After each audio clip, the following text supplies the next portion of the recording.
Dora, eu vou ali no mercado e já volto, viu?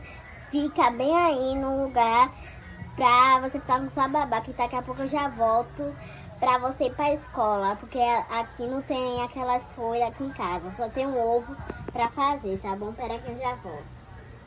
Cuide dela, viu, Snoopy?